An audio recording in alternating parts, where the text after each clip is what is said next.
시청자 여러분 안녕하십니까. 지금부터 정권의 안보정론을 시작하겠습니다. 자, 이번 시간에는요, 이재명이가 단단히 꼬리를 내리는 척 하고 있습니다. 자, 여론이 빠지면 말이죠, 여론조사 기관들마다 지금 공통된 현상이 이재명의 추진이 완전히 밑빠진 독처럼 비슷하게 되어 있어요. 계속 지금 빠지고 있습니다. 제가 두어 달 전부터 계속 얘기했잖아요. 이거 대선하기가 어렵다. 다만 조건, 우리 자유우파 국민들이 똘똘 뭉쳐야만 됩니다. 그래서 비판의 강도를 높여야만 돼요. 자, 그러면 우리 국민들이 이재명의 실정을 충분히 알 수 있어요. 그러니까 계속 빠지는 거예요. 빠질 때마다 이재명이가 매너리즘에 빠져갖고 그야말로 자, 열심히 하겠다. 민심을 겸허히 받겠다는 말만 계속하고 있어요. 자, 우리 국민들 수준을 우습게 보는 국민 무시 현상의 대표적인 사례가 아닌가. 그러니까 더 빠지는 겁니다. 똑같은 입장을 내놨어요. 자, 그래서 이재명과 꼬리를 내리게 된, 여기는 지금 국가의 정책 방향이 잘못됐다. 이거 아니겠습니까? 자, 그래서 요 관련 내용을 말씀을 드리고, 이렇게 지지가 계속 빠지니까 말이죠. 이 지지가 빠지는 상태에서 우선 집토끼들마저도 도망가고 있잖아요. 왜? 지금 어제 제가 조원 CNI 여론조사 결과를 말씀드렸지 않습니까? 30대로 처음으로 빠졌다 말씀드렸죠. 그러면서 40대, 50대가 이제 콘크리트 지지층인데 여기도 빠졌다라고 말씀을 드렸거든요. 그러니까 이제 집토끼 달래려고 난리를 치는데 집토끼 달래려고 꺼내든 카드가 뭐냐? 인용한 카드예요. 인용한 카드. 그러니까 이제 탄핵 때 반대하지 않았다는 것이죠. 예. 반대하지 않았다. 자, 그래서 지금 최근에 말이죠. 적십자 중앙위원회로부터 지금 중앙회 회장으로 선출까지 됐어요. 그러니까 이재명이가 이제 인준만 하면 되거든요. 왜냐하면 이재명이가 명예회장이에요. 예. 자, 그래서 이재명이의 인준만 아니면 인준을 거부하지 않으면 그냥 딱 결론이 나서 이제 공식적으로 직무를 개시할 수 있는데 요 상황에서 김민석이가 지금 인용안에 대해서 인준을 거부해달라, 하지 말아달라라고 요청을 했고 하루 만에 검토하겠다. 꼬리를 팍 내린 것이죠. 예. 자, 그래서 지금 우리 자유우파 사회에서는요, 이 좌파들은요, 배신한 경우가 거의 없어요. 죽더라도 고해요. 근데 이 우파들은요, 배가 불러서 그런지 배신자가 너무 많아. 제가 배신자 쫙 열고 했지 않습니까? 여러 차례 걸쳐서. 이뉴환이도 배신자예요. 아니, 윤 대통령이 이뉴환이를 얼마나 챙겨줬습니까? 자, 그런데 이렇게 배신 때리니까 배신의 그 칼이 본인한테 돌아오는 것이 아니냐. 이런 비판이 상당하다는 말씀을 제가 드립니다. 자, 그래서 요 관련 내용을 말씀드리고, 그리고 이제, 지금 말이죠. 아직은 이제 오늘이 되겠죠. 예. 자, 청와대에서 시도지사들, 그러니까 이제 당선된 이후로 처음으로 이제 뭐 좋게 얘기하면 상견례고, 예, 공식적으로 얘기하면 회의가 열렸어요. 간담회가. 이 자리에서 말이죠. 추미애, 그 다음에 이제 우리 이제 우파, 그 다음에 이제 이철우, 그 다음에 오세훈, 면전에서 직격탄을 날렸습니다. 한마디로 지방세금 건들지 말라 이거죠. 예. 자, 그래서 요 관련 내용도 전해드리도록 하겠고요. 지금 이제 부정선거 문제는 우리 국민의힘에서 주진우 의원이 아주 집요하게 지금 물고 들어지면서 좋은 정보를 캐내고 있습니다. 자, 그래서 주진우 의원이 말이죠. 유령 투표한 데가 무려 46곳이나 된다. 제가 이제 계속해서 방송을 해드렸는데, 여기에서 이 유령 투표라고 하는 것은요. 아니, 투표자 수가 10명이면 나중에 이제 딱 투표자 10명이면 10개만 개표해도 나와야 될 거 아니에요. 근데 예를 들어서 15개가 나와버리는 거야. 5개가 어디서 하늘에서 떨어진 이게 유령이다 이거죠. 예. 자, 그런데 이게 계양을에서도 나왔어요. 자, 계양을 관련해서 이 조작 투표죠. 일종의 선관위 직원의 녹취록이 나왔습니다. 자, 일파만파로 커지고 있어요. 그래서 요 내용도 말씀드리고요. 지금 과거에 말이죠. 조선일보의 정례 칼럼을 썼던 윤평준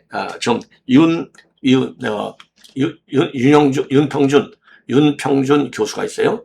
이 윤평준 교수가 조선일보에 칼럼은 좋은 걸 많이 썼고, 저도 그래서 필요할 때마다 윤평준 교수의 글을 여러분께 소개해 드린 바 있는데, 윤평준 교수가 본인의 페북을 통해서 말이죠. 지금 이재명이가, 뭐라고 그럴까요? 이재명의 정권 때문에, 민주공화정이 무너지고 있다. 이런 취지로 이재명 정권의 일가를 가고 있는 이 글을 지금 본인의 페북에 글을 올렸어요.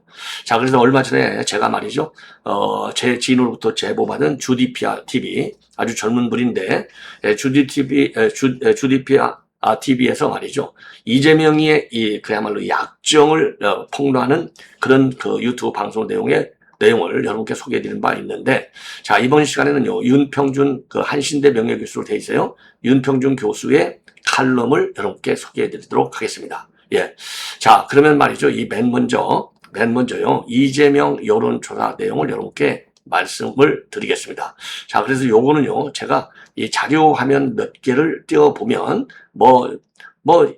뭐죠? 백문이 불여일견이라고 하잖아요. 예, 그래서 정말 그야말로 실체적으로 과연 이재명의 지지율이 어느 정도까지 지금 빠지고 있는지, 이게 네임덕이에요. 이미 네거티브 무슨 이런 걸 할 필요도 없이 이미 이재명의 네임덕은 시작이 됐다. 자, 이렇게 보시면 될 것 같아요. 자, 그래서 요 관련 내용을요, 여러분께 하나씩 설명을 드리도록 하겠습니다. 자, 가만히 있어봐요. 예, 요거는 이제 제가 좀 이따 이제 설명을 드리도록 하겠고요. 자, 그 다음에 그래프를 한번 여러분께 소개해 드리도록 하겠습니다. 그래프. 예. 자, 그래프를 한번 소개해 드리면요.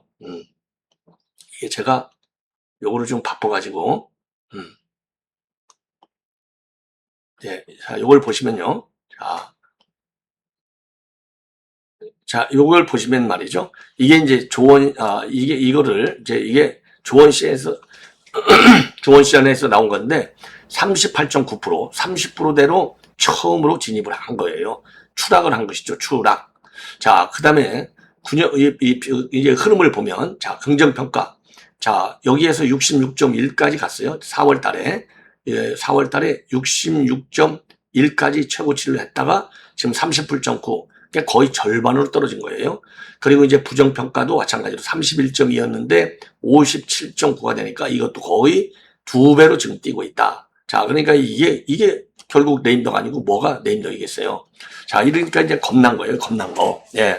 자, 그래서 처음으로 30대까지 밀렸어요. 이러다 보니까 지금 이재명이 꼬리를 팍 내려가지고 민생과 경제를 최우선으로 두고 국민의 삶이 개선되고 이를 체감할 수 있도록 국정운영 전반을 섬세히 살펴 실질적 성과를 위해 최선을 다하고자 한다. 이거 말로만이에요. 말로만. 우리가 흔히 그러잖아요. 야, 말로만 그러지 마. 그러잖아요. 국정운영의 전반을 섬세히 살펴서 실질적 성과 위해 최선을 다한다. 그러면 악법을 만들지 말아야 되고, 그리고 악정을 하지 않아야 돼요. 이 악정의 가장 큰 악정은 뭐냐면 국민을 진보와 보수로 갈라치게 하는 거. 대통령이라는 인간이 말이죠. 예. 절대적인 게 그 지방선거 직전에 나온 거 아니겠어요. 예. 저질들한테 지배당하지 않기 위해서는 여러분들 투표장으로 나가주십시오. 그러니까 개딸은 아주 그러니까 이제 고질이고 우리 우파가 저지다. 이런 인간이 어디가 있습니까? 인간의 자격, 이건 대통령을 떠나서 인간의 자격이 자질이, 이거는 형수 욕설할 때 그 인성이 드러난 거예요. 이게 안 그렇습니까? 자, 그래서 이런 조사 결과에 대해서 청와대가 공식 입장을 낸 것은 이번이 처음이다. 자, 그래서 지지율이 이제 급락하니까 지금 놀래버린 거예요. 그러면은 조원 CNA만 그러느냐? 그렇지 않다는 데 문제가 있어요. 최근에 말이죠. 지난 25일 날 공개된 미디어 토마토의 여론조사 결과에서도 이재명 지지율이 40.0%, 2주 전에 44.2%보다도 4.2가 빠져들었어요. 그리고 24일 날 리얼미터 여론조사에서도 6주째 계속해서 하락치를, 그러니까 최저치를 경신하고 있어요. 예. 48.9 이후로 계속 빠지고 있습니다. 가장 크게 빠지는 원인이 뭐느냐? 부동산 세제가 불을 질렀다. 이렇게 보여져요. 이거는 민주당 안에서도 다 인정하고 있어요. 그래서 최근에 말이죠. 한민수도 가장 큰 원인은 부동산에 있는 것 같다. 그만큼 지금 국민들 삶이 녹록지 않다고 보고 있다. 그래서 국민들이 민생이 어렵다는 말씀을 주시는 것 같은데, 미국이란 전쟁으로 인한 고육감지도 있고 이런 것들이 대통령이나 당의 지지율에 지금 영향을 주는 것 같다. 야, 자, 그래서 요 댓글을 보면은요, 앞으로 20%대로 주저앉을 듯, 이유는 본인이 잘 알 듯.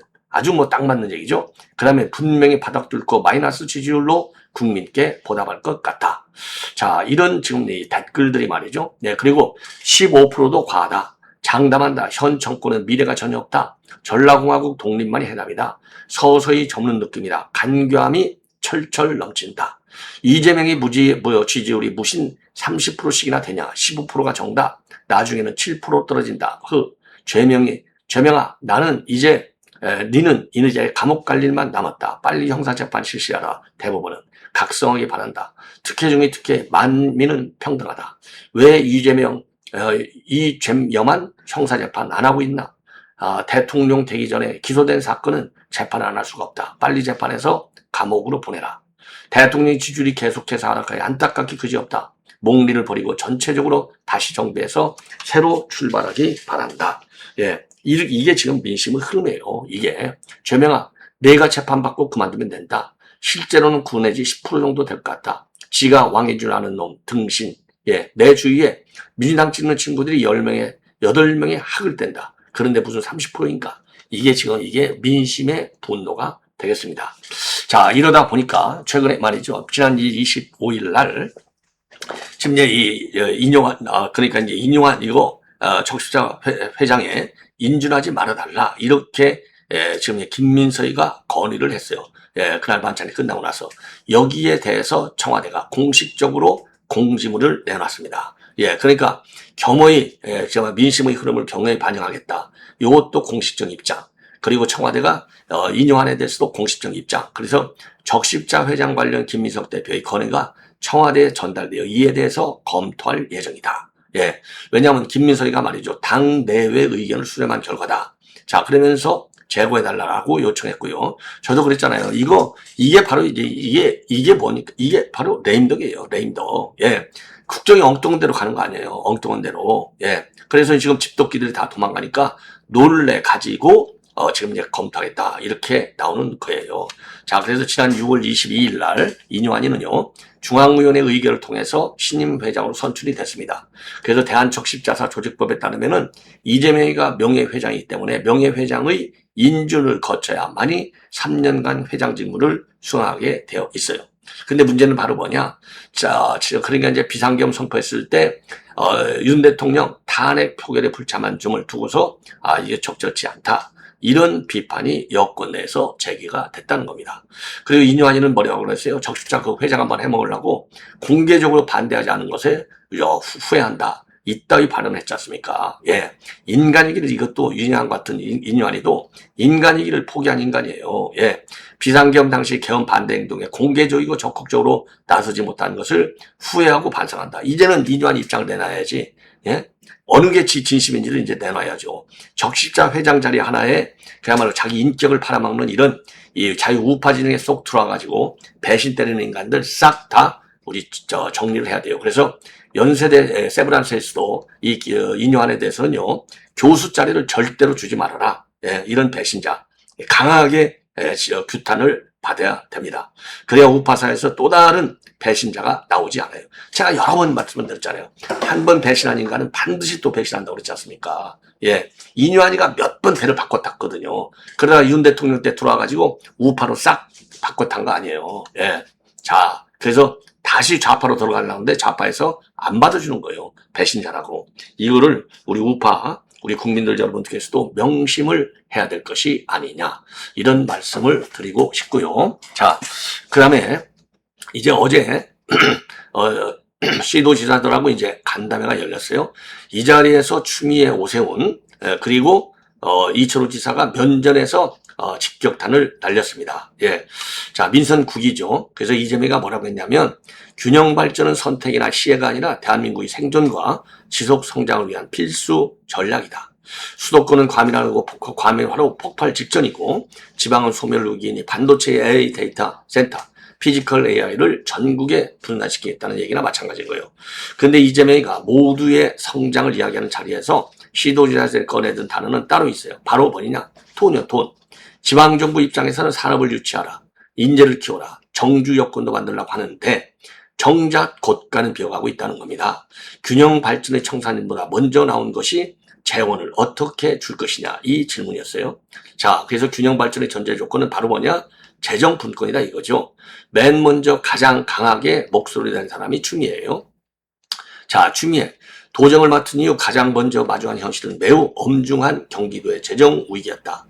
경기도 예산이 40조 원을 넘어 겉으로는 넉넉해 보이지만 실제로는 수년째 1조에서 2조 원의 적자가 누적됐고 경기도 자체의 노력만으로 해결하기는 어려운 구조적 한계도에 있다. 이거를 실토를 한 겁니다.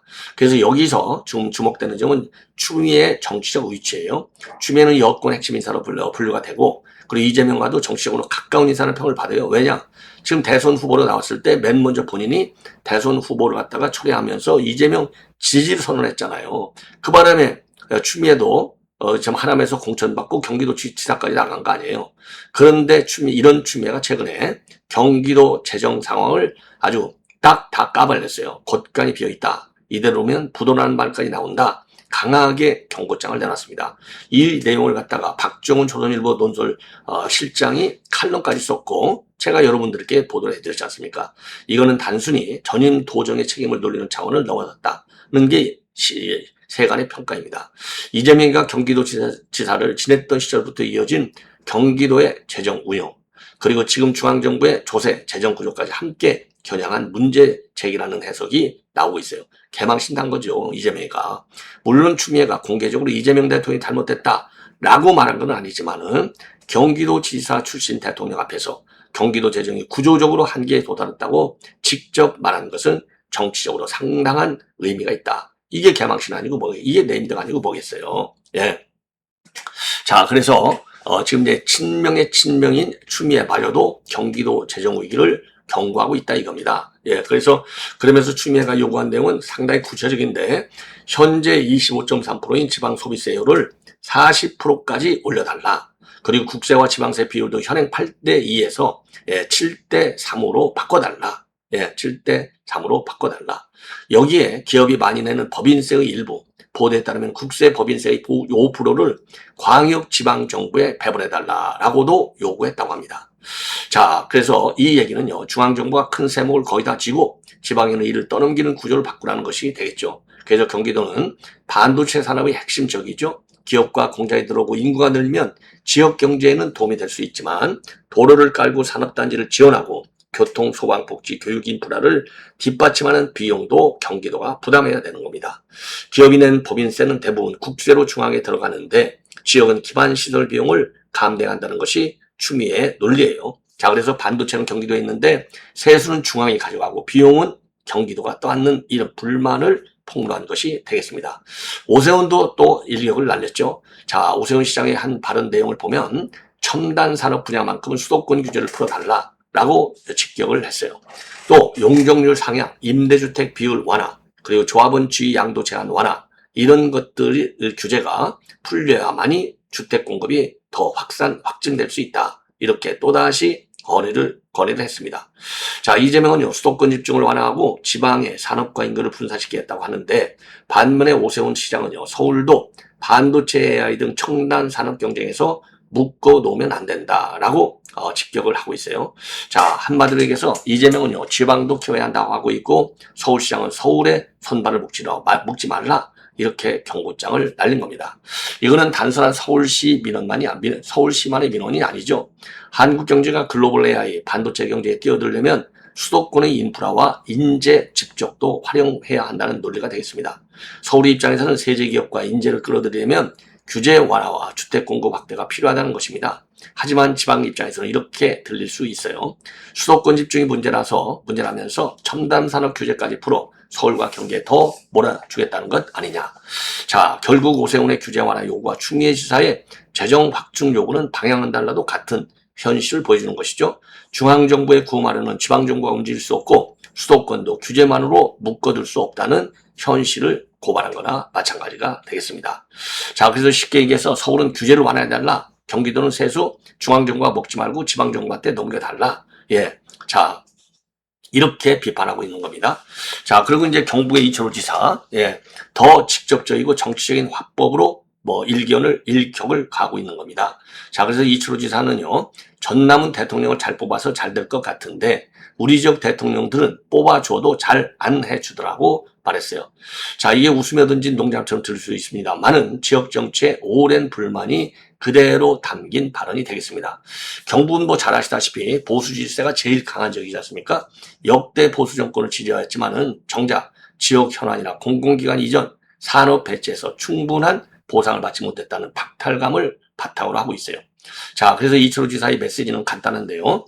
정권을 지지한다고 지역이 자동으로 발전한 것도 아니고 정권이 바뀌었다고 특정 지역만 혜택을 봐서도 안 된다. 경상북도도 챙겨달라. 예. 그러면서요, 바로 한식진흥원 이전 문제를 꺼냈습니다. 식재료가 풍부한 경북이 식품 한류 산업을 추진할 테니 한식진흥원이 지방으로 이전할 경우에는 경북을 고려해달라. 이렇게 건의를 했어요. 이거는 그냥 기관 하나 달라는 요청이 아니죠. 공공기관 하나가 가면 관련 기업 연구기관 일자리, 청년 인력 예산이 함께 따라올 수 있는 겁니다. 그래서 지역 소멸 위기 속에서 지자체들이 공공기관 이전에 사활을 거는 이유가 바로 여기에 있는 거예요. 그래서 이철우 지사의 발언은 이재명 정부를 향한 견제이면서도 동시에 철저히 실용적인 협상 카드라고 평가할 수 있어요. 정치적으로는 우리는 다르지만은 경북의 몫은 빼놓지 말라. 이렇게 일격을 가한 거라고 보여집니다. 그리고 더 큰 문제는 뭐냐? 지금 이재명 정부가 추진하고 있는 미래 대응 기금이 되겠습니다. 미래 대응 기금. 그래서 이거는 뭐 반도체 초과세수를 이용한다는 거 아니에요? 그런데 현재 지방 교부세는 내국세의 19.24%가 배정이 돼요. 만약에 미래 대응 기금 적립액을 내국세에서 먼저 빼고 남은 금액을 기준으로 지방 교부세를 계산한다면 어떻게 되겠습니까? 기금은 커질수록 지방 교부세는 줄어들 수밖에 없죠. 그래서 국민의힘 단체장뿐만 아니라 여권의 박찬대 인천시장도 지방정부 재정이 위축되지 않도록 제도 설계를 해야 한다. 이렇게 직격탄을 날리고 있습니다. 이재명은 반도체와 AI로 지방을 살리겠다고 말하는데 지방은 무슨 소리냐? 그 사업을 할 돈부터 줄어들 수 있다. 이렇게 직격을 하고 있는 거예요. 이게 이 지점이 바로 이번 회의 핵심 충돌 사항이 되는 겁니다.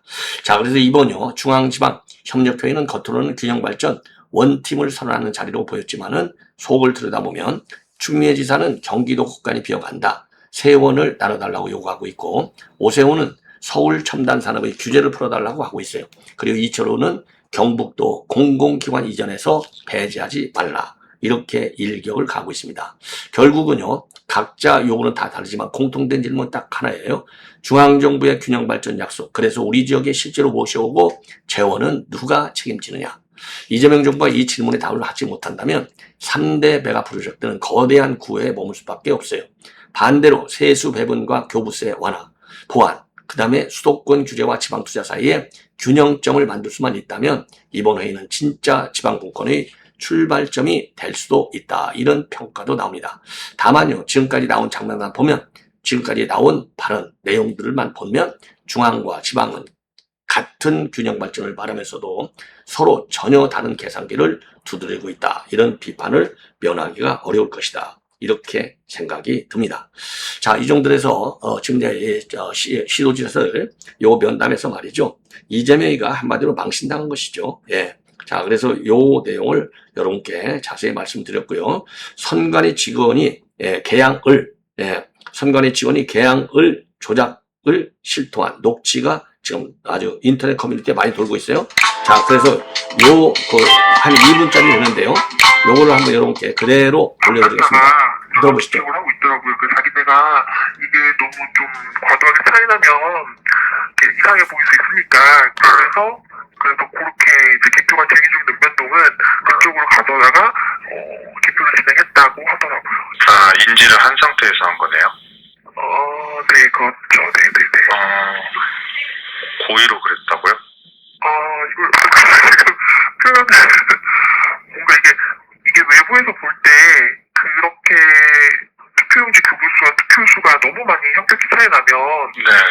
저희가 이게 참 말씀드리기가 그런데 뭐 이렇게 외부에서는 항상 좀 부정선거 쪽으로 보시는 부분들이 있어서 저희가 사실 이렇게 진행되는 부분이 있었던 것 같아요. 해당 위원회에서 저희도 이제 표만 보고는 상황이 파악이 안 돼서 문의를 해보니까 이제 그런 염려되는 부분이 있어서 그렇게 진행을 했다고. 그분은 그러면 선관위 직원이신 건가요?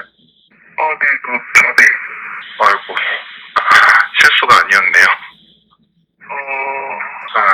그랬구나.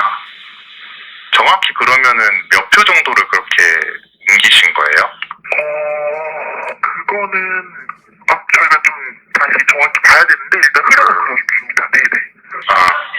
그러면은 다른 투표소에도 그런 것들이 있었는지 파악했나요, 선관위에서? 아니요, 그렇진 않았고요. 그래요. 계양구 말고 다른 데는 확인을 따로 안 하신 거죠? 네네. 자, 다시 한번 들어보시죠.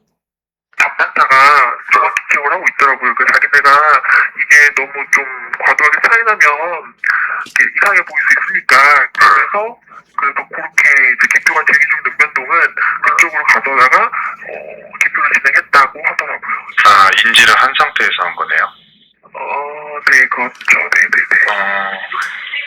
고의로 그랬다고요?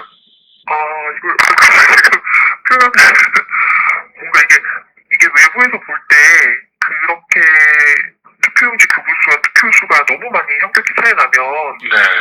저희가 이게 참 말씀드리기가 그런데 뭐 이렇게 외부에서는 항상 좀 부정선거 쪽으로 보시는 부분들이 있어서 저희가 사실 이렇게 진행되는 부분이 있었던 것 같아요. 해당 위원회에서 저희도 이제 수사 보고는 상황이 파악이 안 돼서 문의를 해보니까 이제 그런 염려되는 부분이 있어서 그렇게 진행을 했다고. 그분은 그러면 선관위 직원이신 건가요?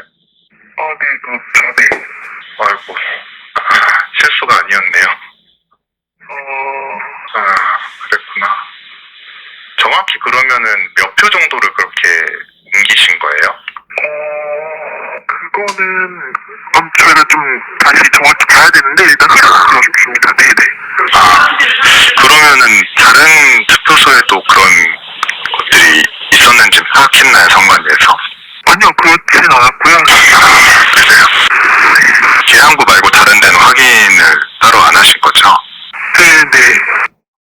자, 여기서 이제 말 내용이 정확하게 안 들리는 분들도 있을 텐데요. 한마디로 얘기해서요, 선관위 직원이 투표 과정에서 의도적으로 투표용지를 옮겨 담는 등 투표를 조작했다, 이런 의혹을 담은 녹취록이 되겠습니다. 자, 그래서 이 핵심 요약을 보면요, 조작 의혹은 외부에서요, 투표용지 교부수보다도 투표자 수가 너무 크게 나오는 경우에는 선관위 직원이 고의로 특정 투표소 투표수를 수정하는 방식으로 기표를 진행했다, 이렇게 언급하고 있는 거예요. 그리고 조작 이유는 투표 결과에 대한 외부의 부정적인 시선을 의식하면서 선관위 측에서 의도적으로 진행한 조치다라고 설명하고 있습니다. 조사 범위에 대해서는요, 해당 의혹과 관련하여 계양구 이외의 다른 투표에 대해서는 선관위에서 확인을 진행하지 않았다라고 밝히고 있어요. 다른 지역도 비슷한 조작이 있을 개연성이 있다, 이렇게 시사하는 대목이 되겠습니다. 야, 그러니까 이게 부정선거 의혹이라는 것이 말로만 된 게 아니라 실제적으로 지금 행태에 지금 옮겨졌다. 요거를 선관위 직원이 실토하고 있는 매우 중요한 녹취록이다. 이게 주진우 의원실에서 폭로한 내용이 되겠습니다. 자, 시청자 여러분, 이것으로 본 방송을 마치겠고, 또 계속되는 저희 방송 여러분들의 많은 시청 그리고 댓글 의견을 부탁을 드립니다. 대단히 고맙습니다.